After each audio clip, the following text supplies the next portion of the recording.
really kind of remarkable about that is that there's direct overlap between that group and this group of former intelligence community members that have been amplifying various kind of Q messages over the course of the last few years. Specifically, there's two groups that we wanted to highlight.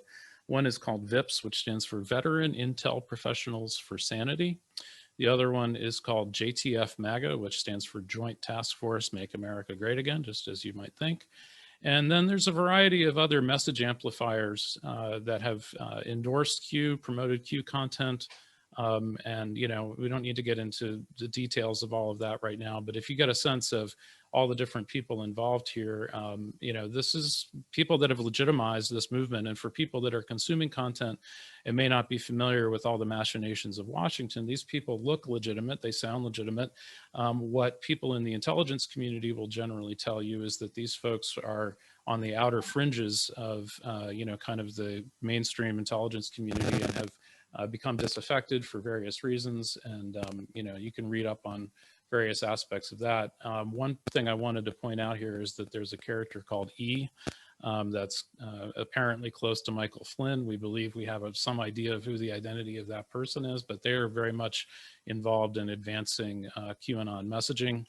The other thing that we found within this you know, set of networks is the intention to try to weaponize intelligence against American citizens. And in many ways, the idea of using intelligence to, you know, try to say that folks are, you know, pedophiles or plant, you know, child pornography onto their hard drives, which may sound familiar from current headlines, is a repeat of the strategies that were used in 1999 by Vladimir Putin to gain power against his adversaries. So there's some very disturbing parallels here in the notion that we have this kind of set of wild card, you know, former intelligence professionals that are doing things like writing memos that align with Russian interests and that sort of thing should be disturbing to everybody. I don't know if you have more to add on that, Jim, but that's kind of, you know, my take on this. No, not for now, other than to say, you know, just take a look at each of these individuals and you decide for yourself which team they're playing for. Exactly. Yeah. And it's, you know, these are established networks. We're not making this up. You can look up this VIPS group and the JTF MAGA and, you know, look at the various kinds of ways that this group of people has been validating this set of messaging. I would just add, if I can, Dave, yeah, that some of the people that I've talked with in QAnon universally talked favorably about Michael Flynn. And this is a tell for me. They all don't think Russia is a problem. They all don't want to talk about Putin as an authoritarian dictator who has, you know, intelligence agents acting. So that's a tell. Like, what's behind QAnon? That people who are believers in QAnon have such a neutral or positive view of Russia. Huh? Right. Just to amplify that, if you think about what the message of QAnon actually is, it hates America.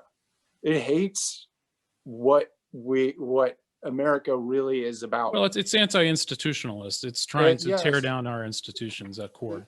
Fourth generation warfare. Where Native folks go wrong is that we say, okay, well, the U.S. has been so terrible to Native people. Right. Perhaps, you know, being the enemy of my enemy is our friend, but it's not. They're not our friend.